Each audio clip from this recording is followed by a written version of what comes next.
Vibrant, Vibrante. le podcast de Grande Contrôle qui vous invite à vous réapproprier votre sexualité. Carole Ruvera est sexologue. Pour elle, le sexe est le plus grand de tous les plaisirs. Laura Eisenstein est auteure de podcasts et productrice à Grande Contrôle. Libérer cette parole, c'est primordial pour être bien dans sa vie. Chaque semaine, elles réunissent la parole d'anonymes sur des sujets encore tabous. Masturbation, coup d'un soir, fantasmes, corps et infidélité. Carole et Laura ouvrent le débat pour que ces pratiques et visions vous fassent vibrer. Jouissons sans entrave. Taille du pénis, poils, vergéture, gras du bide. Et je crois que j'en oublie un corps, Carole. Bon, notre sujet aujourd'hui, c'est accepter son corps pour être bien au lit. Et je crois qu'il y a pas mal de boulot. La liste est longue. Il y en a plein d'autres. Exactement, 80% des femmes n'aiment pas leur corps. Même les femmes qu'on pourrait voir dans le modèle des magazines. On parle des cheveux, des yeux, du nez, des oreilles. Voilà. Les femmes sont toujours en train de se trouver... Se critiquer, de s'auto-critiquer. S'auto-juger et de s'auto-critiquer. Plus que les hommes, du coup. Oui, bien sûr, parce que les hommes, ils ont 3 sujets, en fait. C'est leurs cheveux, Ok. la taille de leur sexe, Ouais. qui est quand même ça un vrai sujet sur leur difficulté à être bien au lit. Et puis, quand ils vieillissent, ou pas, leur ventre. Alors, on est allé voir justement les grandes contrôleurs et on leur a demandé pour commencer ce qu'ils aimaient dans leur corps. Mon ventre, mes seins, c'est tout. Moi je pense que ce serait pas spécialement physique, mais ce serait un tout quoi, genre je sais pas, son regard, son sourire. Mes petites mains. Moi je m'aimais bien avant, je m'aime de moins en moins en fait, ça avec l'âge. Donc avant j'appréciais mes abdos, mes trucs, mon corps, mon corps en règle générale, mais effectivement avec l'âge de moins en moins. Parce que peut-être que je vois moins aussi dans l'œil de l'autre ce côté de séduction. Du coup, peut-être que ça va ensemble. Je me suis jamais posé la question spécifiquement. J'aime bien mes mains. On m'a toujours dit que j'avais des belles mains.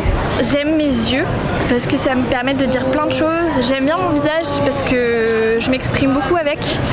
Les gens voient tout de suite ce que je pense, même quand je le veux pas. J'adore rougir. J'adore les expressions que je peux pas contrôler parce que ça me permet d'être honnête. Donc j'aime bien mon visage. Mais après, oui, mes seins, j'aimerais bien qu'ils soient plus gros. Voilà. Pourquoi c'est si difficile de dire ce qu'on aime, Carole? De dire j'aime mes fesses, j'aime mes cuisses, j'aime mes seins, j'aime mon pénis. Ah ben, c'est difficile parce que ça date de très longtemps, parce que l'image corporelle, c'est une représentation mentale qu'on s'est faite sur son corps.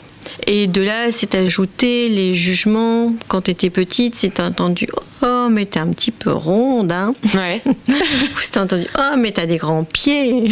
Ça reste ta vie, en fait. Et du coup, ça reste parce que c'est émotionnellement des gens qui nous l'ont dit, D'accord.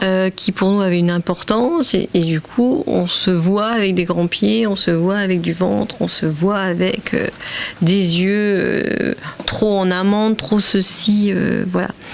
Et donc, c'est ces expériences de petite enfance qui nous donnent ce jugement sur nous-mêmes. Et puis, sur la taille du sexe des hommes, sur leur pénis, eux, c'est la comparaison qu'ils ont fait dans les vestiaires. Ouais. Après, il y a aussi les magazines, ce qu'on voit peut-être, ce qu'on observe, les publicités qui créent aussi d'autres complexes. Ah bah ça, c'est sûr. Une fois qu'on est arrivé à regarder ça, on est peu quand même à ressembler à ce corps soi-disant si parfait. Plus on va assumer son corps et plus on sera totalement dans le lâcher-prise pour sa sexualité. Alors c'est pour ça qu'on a demandé aux grandes contrôleurs quels étaient leurs complexes. Des complexes pas en particulier sur le corps. Moi j'ai plus des complexes d'ensemble. J'ai pas confiance en moi, mais c'est pas spécifiquement lié à un trait en particulier, c'est quelque chose de général. Comme toutes les filles, on se trouve imparfaite. Oui, ça peut être trop de gras, alors que non. Enfin nous, on est des mecs, donc ça va être plutôt le bide, hein, on est d'accord. Ma copine c'est une fille, donc ça va être, je sais pas, un petit peu la peau d'orange, le bassin.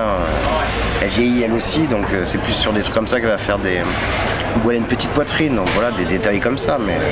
Je sais que j'ai des pieds pourris, je sais qu'il y a plein de choses, tu vois, mais je me soucie pas trop de ça, j'ai pas de complexe particulier, ou je me sens pas mal à l'aise.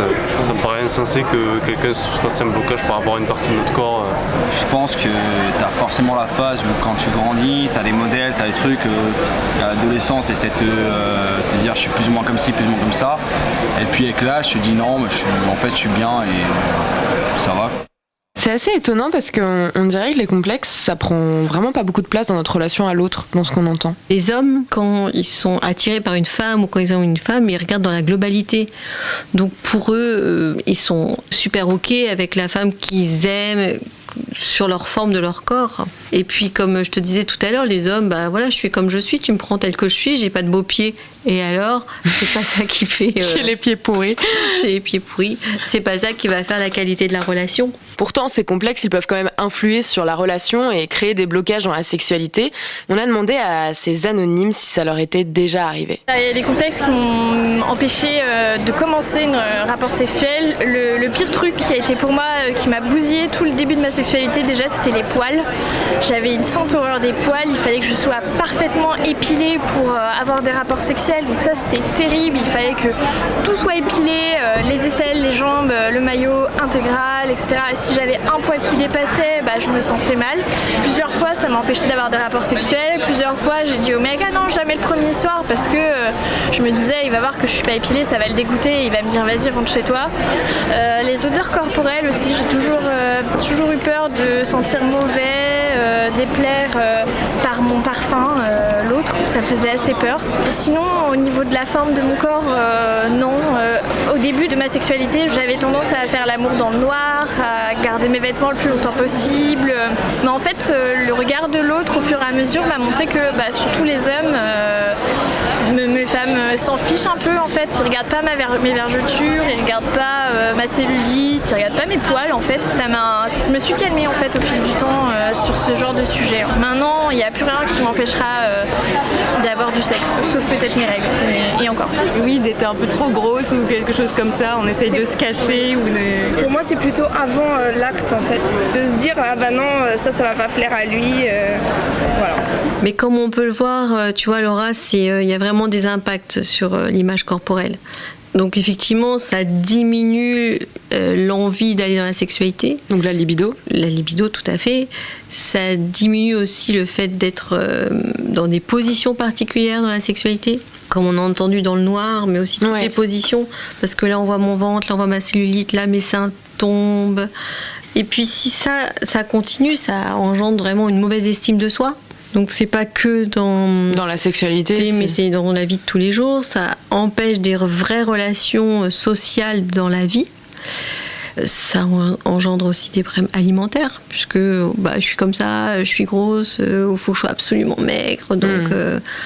Donc vraiment, tout cet impact sur ces images corporelles qui est véhiculé par les adultes quand on est petit, qui sont après par la société, ça isole, quoi. C'est vraiment quelque chose qu'on prend en compte, et de mon point de vue, on n'en parle pas assez, quoi. Alors comment est-ce qu'on fait maintenant ? On va essayer de trouver les solutions miracles. Comment je fais moi pour accepter mon corps, pour être bien au lit avec mon partenaire ? J'ai 2-3 pets de cellulite, j'ai des vergitures sur les seins, je fais comment là ? Tu es prête à accepter le défi que je te propose ? C'est bon, je suis prête. J'éteins la lumière quand même, mais je suis prête. Justement, non, tu vas rallumer la lumière. D'accord. Bon, au début, tu peux faire dans la pénombre. D'accord. Okay. Mais tu vas te mettre nu devant une glace, où tu vas te voir de la tête aux pieds, ouais. Voilà. Donc peut-être que la première fois ça va être très très dur. Alors tu vas peut-être passer par des étapes, que jusque le visage et puis les épaules, et tu vas regarder tout ce qui va se passer, mais avec tes 5 sens. Mm-hmm.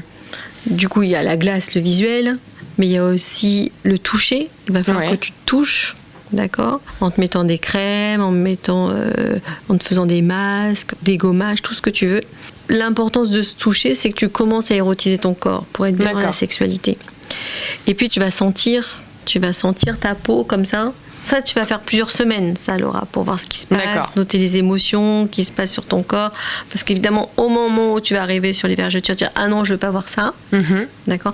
Et la deuxième chose, après, c'est, pour être bien dans sa sexualité, c'est qu'il va falloir que tu regardes ton sexe. Donc, tu vas prendre une glace. La mettre en bas. En bas. Donc, soit tu t'accroupis, tu mets une glace. Tu vas écarter tes grandes lèvres, tes petites lèvres. Tu vas trouver ton capuchon de clitoris. Mm-hmm. Tu vas trouver aussi le méandre urinaire. Et puis après, c'est effectivement mettre le doigt dans ton vagin pour voir quelles sont les sensations, l'humidité qui va. Et ça, tu le répètes régulièrement jusqu'au fur et à mesure, tu sentes que tu commences à être être bien dans ton corps, te sentir belle, rayonnante. C'était Vibrant, Vibrante. un podcast de Ground Control réalisé par Anthony Aran. Chaque semaine, Carole et Laura discutent de sujets tabous sur la sexualité pour libérer la parole et être bien dans son intimité. À écouter sur toutes les plateformes de podcast.